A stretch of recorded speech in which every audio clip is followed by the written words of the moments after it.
8단원 생각하며 읽어요. 오늘은 글쓴이의 의견을 평가하는 방법을 알아보도록 하겠습니다. 교과서는 254쪽부터 261쪽입니다. 자, 혜원이가 쓴 글을 읽고 의견과 뒷받침 내용을 정리해 보자고 되어 있습니다. 바람직한 독서 방법은 도서관의 편의시설을 늘리는 것입니다. 이게 바로 혜원이의 의견이에요. 그럼 뒷받침 문장, 휴게실을 많이 만들면 편안히 쉴 수 있습니다. 이게 바로 뒷받침 문장이죠.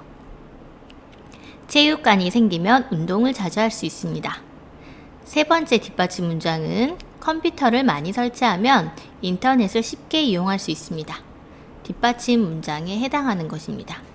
이와 같은 올바른 독서 방법은 도서관의 편의시설을 늘리는 것입니다. 자, 선생님은 조금 빠르게 정리를 하긴 했어요. 의견과 뒷받침 내용. 여러분은 그럼 이걸 정리하면서 한번 들어주세요. 바람직한 독서 방법과 도서관 편의시설이 과연 관련성이 있을까요? 여러분 생각해 보세요.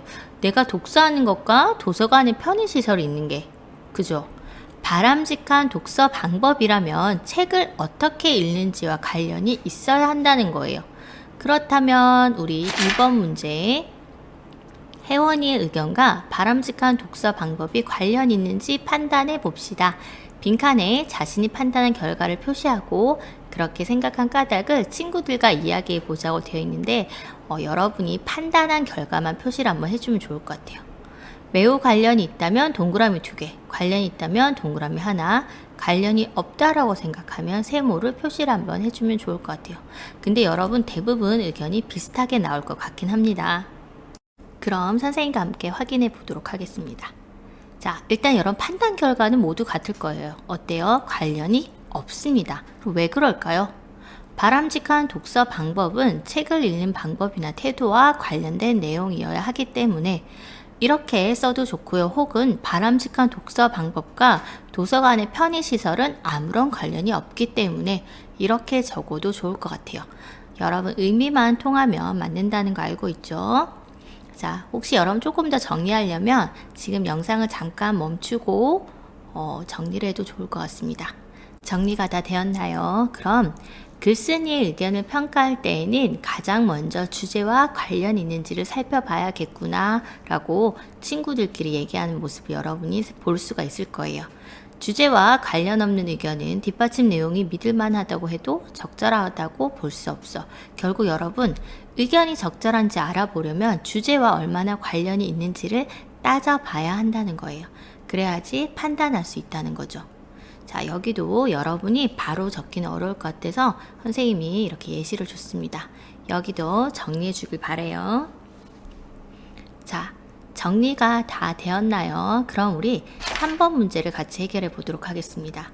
이번에는 민서가 쓴 글이에요. 민서가 쓴 글을 읽고 의견과 뒷받침 내용을 정리해 봅시다. 바람직한 독서 방법은 여러 분야의 책을 읽는 것입니다. 여러 분야의 책을 읽으면 배경 지식이 풍부해집니다. 풍부한 배경 지식은 학교 공부를 하는데 도움을 줍니다. 한 분야의 책만 읽으면 시력이 나빠집니다. 제가 여러 분야의 책을 읽었을 때는 시력이 좋아졌는데 한 분야의 책만 읽었을 때는 시력이 나빠졌습니다. 따라서 여러 분야의 책을 읽는 것은 좋은 독서 방법입니다. 그럼 여러분 1번 민서의 의견을 여러분이 직접 지금 먼저 한번 써볼까요? 민서의 의견은 무엇일까요?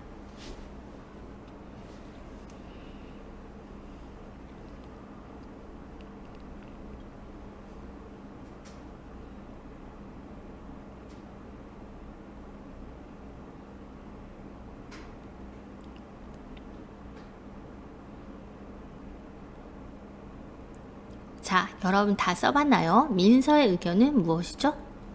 맞습니다.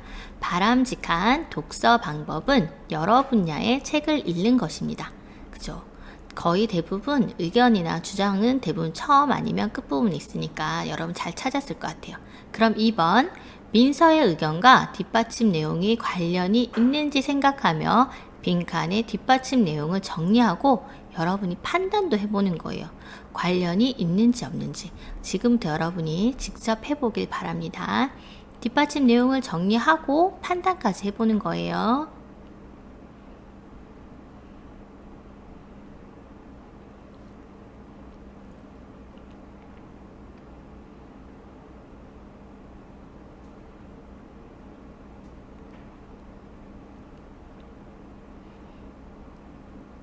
자, 선생님 좀 빠른가요? 빠르다고 생각되는 친구들은 잠깐 영상을 멈추고 여러분이 뒷받침 내용을 써주면 됩니다. 다 쓴 친구는 영상을 다시 시작해도 좋을 것 같아요. 그럼 선생님과 함께 확인해 보도록 하겠습니다. 뒷받침 내용 첫 번째는 배경 지식이 풍부해져서 공부에 도움이 된다요. 또 하나는 뭐였어요? 자, 한 분야의 책만 읽으면 시력이 나빠진다 라는 게 있었습니다. 그리고 여러분 관련성을 봤을 때 뒷받침 내용 1은 관련이 있을까요? 없을까요? 관련이 있습니다. 얘예요. 그럼 여러분 한 분야의 책만 읽으면 정말 시력이 나빠질까요? 얘는? 글쎄, 그죠. 관련이 없는 것 같습니다. 이처럼 책에서 읽은 내용을 수업 시간에 들으니 이해가 잘 되었어. 책에서 쌓은 배경 지식은 공부에 도움을 줘. 여러분 이거는 누구나 이렇게 생각할 수 있는 거죠. 뒷받침 내용 가운데 한 분야의 책만 읽으면 시력이 나빠진다는 것은 믿을 만한 것일까? 뒷받침 내용이 믿을 만한 것인지 어떻게 판단할 수 있을까? 자, 여러분이 관련 있는 거, 관련 없는 거 이거 생각을 해봤죠? 그러면은 어떻게 해야지 믿을 만할까? 여러분 4번 뒷받침 내용 1과 2를 다시 살펴본 뒤에 그것이 믿을 만한 내용인지 여러분이 한번 판단을 해보면 좋을 것 같습니다. 자, 지금부터 직접 해보는 거예요. 믿을 만한 근거인지 판단을 해보고 그렇게 생각한 까닭도 여러분이 간단하게 정리해주면 좋을 것 같습니다.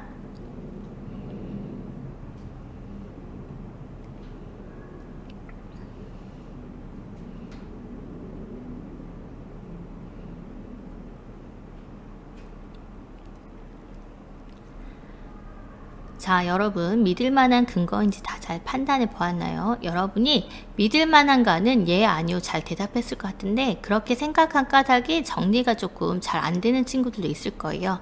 선생님이랑 그럼 같이 한번 확인해 보도록 하겠습니다. 자, 배경 지식이 풍부해져서 공부에 도움이 된다는 믿을만해요, 아니에요? 그죠? 예라고 생각을 할 것 같아요. 왜? 여러분 선생님은 예를 들면 여러분 사회를 한번 생각해 볼게요. 여러분 사회는 이제 5학년 올라가면은 역사랑 주로 관련이 있잖아요. 그럼 여러분 사회 역사 관련된 책을 많이 읽으면 그것도 여러분이 배경 지식이 풍부해져서 5학년 사회를 공부할 때 도움이 많이 될 거예요. 이처럼 학교에서 공부하는 분야가 다양하므로 여러 분야의 책을 읽는 것은 여러분 도움이 될 것입니다. 이건 예시예요. 여러분이 생각하는 걸 써줘도 좋을 것 같아요. 그러면 한 분야의 책만 읽으면 시력이 나빠질까요? 얘는 아니겠죠. 그럼 왜 아닐까? 여러분 한번 생각해 보세요. 한 분야의 책을 보거나 여러 분야의 책을 보거나 시력에 영향을 주는 건 어떨까요? 시력에 영향을 주는 건 같기 때문에 이거는 믿을만하지 않다라고 얘기해주면 좋을 것 같습니다. 자, 그럼 여기까지 내용을 잠시 또 한번 정리 한번 해보도록 할게요. 정리가 다 된 친구는 영상을 다시 시작해 주기 바랍니다. 그럼 이제 5번 뒷받침 내용이 믿을만한지 알아보는 방법을 생각해 봅시다. 첫 번째로는 책을 찾아보는 방법이 있고요. 두 번째로는 인터넷을 검색해 정보를 얻는 방법이 있습니다. 이때 인터넷을 검색할 때도 그 정보가 믿을 만한 곳인지 출처를 반드시 확인을 해야 해요. 세 번째로는 전문가에게 물어보는 방법도 있고요. 마지막 방법으로는 전문 자료를 참고할 수도 있습니다. 이처럼 자료를 찾아 뒷받침 내용으로 쓸 때에는 출처를 반드시 확인하고 그 출처가 믿을 만한지도 점검해야 합니다. 그렇다면 바람직한 독서 방법, 혜원이와 민서의 의견을 평가하기 위해서는 주제와 관련성이 있는지, 뒷받침 내용이 믿을만한지 이것을 평가를 한번 해봐야 하는데요. 혜원이의 의견 같은 경우는 주제와 관련성이 떨어지죠. 그래서 혜원이는 의견이 적절하지 않다고 말할 수 있습니다. 민서의 경우는 의견 어때요? 주제와 관련성은 있습니다. 그렇지만 뒷받침 내용 두 가지 중 한 가지, 즉 한 분야의 책만 읽으면 시력이 나빠집니다. 이 부분은 어떻게 보면 민서의 개인적인 경험이기 때문에 다른 사람들은 이 부분에 대해서 믿을만하지 못하다고 생각하기 때문에 이것은 적절하지 못하다라고도 말할 수 있을 것 같습니다. 이제 6번 문제를 해결해 보도록 하겠습니다. 이번에는 준우가 쓴 글을 읽고 의견과 뒷받침 내용을 정리해 보도록 하겠습니다. 바람직한 독서 방법은 자신이 좋아하는 책만 읽는 것입니다. 좋아하는 분야의 책을 읽으면 흥미를 느끼며 즐겁게 읽을 수 있습니다. 그 분야에 깊이 있는 지식을 쌓을 수 있습니다. 자신이 좋아하는 분야이기 때문에 책 내용을 더 쉽게 이해할 수 있습니다. 따라서 저는 이보다 더 바람직한 독서 방법은 없다고 생각합니다. 그럼 여러분 지금부터 영상을 잠깐 멈추고요. 의견과 뒷받침 내용을 정리해 주기 바랍니다.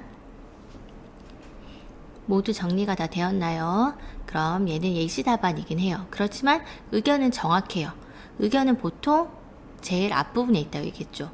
그렇죠. 다들 이렇게 썼을 거예요. 바람직한 독서 방법은 자신이 좋아하는 책만 읽는 것이다. 자, 그럼 이걸 뒷받침하기 위해서 쓴 뒷받침 내용은 뭘까요? 흥미를 느끼며 즐겁게 읽을 수 있어 그 분야에 깊이 있는 지식을 쌓을 수 있다. 또 하나는 자신이 좋아하는 분야이기 때문에 책 내용을 더 쉽게 이해할 수 있다. 여러분 모두 의견과 뒷받침 내용을 찾는 데에는 어려움이 없을 것 같아요. 그럼 7번입니다. 준우가 쓴 글에 제시된 의견을 평가를 한번 해볼 건데요. 준우의 의견은 뭐였죠? 바람직한 독서 방법은 자신이 좋아하는 책만 읽는 것이다. 자, 이것과 관련해서 바람직한 독서 방법과 관련이 있을까요? 없을까요? 독서 방법이기 때문에 관련은 있어요. 그리고 준우가 제시한 뒷받침 내용들은 준우가 내세운 의견과 관련이 있을까요? 없을까요? 좋아하는 책만 읽으면 그 분야의 흥미를 느껴서 더 즐겁게 읽을 수 있고 깊이 있는 지식을 쌓을 수도 있겠죠. 또 내가 좋아하기 때문에 책 내용을 더 쉽게 이해할 수도 있겠죠. 자, 의견과도 관련이 있습니다. 그럼 준우가 제시한 뒷받침 내용들은 믿을 만할까요? 대부분 이렇게 되기 때문에 믿을 만합니다. 그런데 여러분, 선생님 조금 이상한 것 같아요 라고 얘기한 친구도 있을 것 같아요. 맞아요. 그럼 이처럼 준우의 의견을 따랐을 때 어떤 문제가 생길지 생각을 한번 해봐야 해요. 준우의 의견은 뭐였죠? 좋아하는 책만 읽자였어요. 8번 친구가 얘기를 해주고 있어요. 준우의 의견은 바람직한 독서 방법과 관련도 있고 뒷받침 내용도 믿을 수 있긴 하지만 준우의 의견대로 책을 읽을 경우에는 더 많은 문제가 생기지 않을까? 어떤 문제가 생길 수 있을까요? 여러분, 내가 좋아하는 책만 읽게 된다면 한 분야의 책만 읽게 되겠죠. 내가 과학책을 좋아하면 과학만, 사회책 좋아하면 사회만 읽게 되겠죠.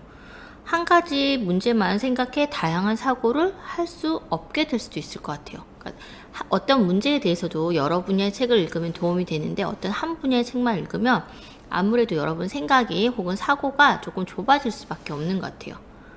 자, 그렇기 때문에 여러분 어때요? 9번. 준우의 의견이 적절한지 생각해 볼까요? 좋아하는 책이 없을 경우에는 책을 읽지 않아야 한다고 생각할 수도 있어. 그죠? 여기 문제가 나오죠. 좋아하는 책만 읽으면 관심 없는 분야는 전혀 알 수 없게 될 거야. 또 어떤 문제점이 있을까요? 자신이 좋아하는 분야의 책만 읽어야겠다고 생각하면 다른 분야의 책은 전혀 읽지 않게 되겠죠. 그렇다면 마지막입니다. 10번 문제. 우리 지금까지 얘기해봤던 1번과 9번의 내용을 바탕으로 혜원이, 민서, 준우의 의견이 적절한지 한번 생각을 해볼 건데요. 여러분, 혜원이, 민서, 준우의 의견이 적절하다고 말할 수 있을까요? 여러분 아마 다 얘기할 것 같아요. 아무도 적절하지 않았습니다. 라고. 혜원이는 주제와 관련 있는 의견을 제시하지 않았죠. 민서는 뒷받침 내용을 선택할 때 내용의 출처가 믿을 만한지 확인하는 것이 필요하다고 했습니다. 준우의 경우는 주제와 관련도 있고 뒷받침 내용도 믿을 만하지만 그 의견대로 하면은 문제가 생길 수 있어서 적절한 의견이라고는 볼 수 없었다고 합니다. 여러분도 같은 생각이었죠. 그렇다면 11번. 글쓴이의 의견이 적절한지 판단할 때 고려해야 할 점을 떠올리며 자신과 친구들의 의견을 살펴보도록 하겠습니다. 그럼 여러분, 이거는 친구들과 의견을 살펴보지 못할 것 같은데요. 여러분이 바람직한 독서 방법에 대한 의견을 써보는 거예요. 여러분 조금 어려울 것 같아요. 선생님이 예시로 조금 보여줄게요. 바람직한 독서 방법 중에 하나는 관련 있는 책들을 이어서 읽어나가는 방법도 있고요. 내 생각과 비교하며 읽는 것도 있고요. 바른 자세로 읽는 것도 방법이 될 거예요. 그럼 여러분이 지금 영상을 잠깐 멈추고 11번의 1번 문제, 바람직한 독서 방법에 대한 여러분의 의견을 써보기 바랍니다. 자, 그럼 선생님과 함께 확인해 볼까요? 이건 예시 답안입니다. 선생님은 관련 있는 책들을 이어서 읽어 나가는 것이 바람직하다. 주제에 대해 쓴 다양한 책을 비교해 가며 읽으면 배경 지식이 풍부해질 것이다. 라고 선생님이 뒷받침 문장을 썼어요. 혹은 여러분은 바람직한 독서 방법에 대해서 생각과 비교하며 읽으면 좋을 것이다. 읽는 것이 바람직하다. 바른 자세 읽는 것이 바람직하다. 라고 여러분이 작성을 해봐도 좋을 것 같습니다. 이때 의견을 쓸 때 무엇보다 중요한 건 주제와 관련이 있어야 하고 뒷받침 문장은 믿을만 하고 또 그 의견대로 했을 때 문제가 생기지 않아야 한다는 것 꼭 기억해 주길 바랍니다. 선생님이 마지막이라고 그랬는데 정말 마지막 이제 하나 남았어요. 이제 12번. 다음은 글쓴이 의견이 적절한지 평가하는 방법입니다. 가로 안에 들어갈 알맞은 말을 선으로 이어봅시다 되어 있습니다. 여러분 이거 금방 잘할 것 같아요. 자, 하나는 이미 예시로 나와 있어요. 글쓴이 의견이 무엇과 관련이 있는지 그죠? 주제라고 나와 있죠. 요거 여러분 잠깐 멈추고 금방 선생님이랑 확인해 보도록 하겠습니다. 금방 했죠? 이거 선생님이랑 바로 확인해 볼까요? 글쓴이 의견이 주제와 관련이 있는지 살펴보고요. 글쓴이의 무엇과 뒷받침 내용이 관련이 있는지 따져봐야 될까요? 그렇죠. 의견입니다. 뒷받침 내용이 뭐 해야 할까요? 사실이고 믿을만한지도 확인을 해보고 글쓴이 의견이 뭐를 해결할 수 있는지 살펴봐야 될까요? 그렇죠. 이 문제사항을 해결할 수 있는지도 알아봐야 합니다. 자, 여기까지 하면 정말 마무리되었어요. 오늘 두 차씩 같이 하느라고 여러분 많이 고생했습니다. 오늘도 여러분이 즐겁게 공부했길 바라고요. 다음 시간에는 글을 읽고 의견을 평가해 보도록 하겠습니다. 오늘도 행복한 하루 되길 바라요. 모두 수고 많으셨습니다.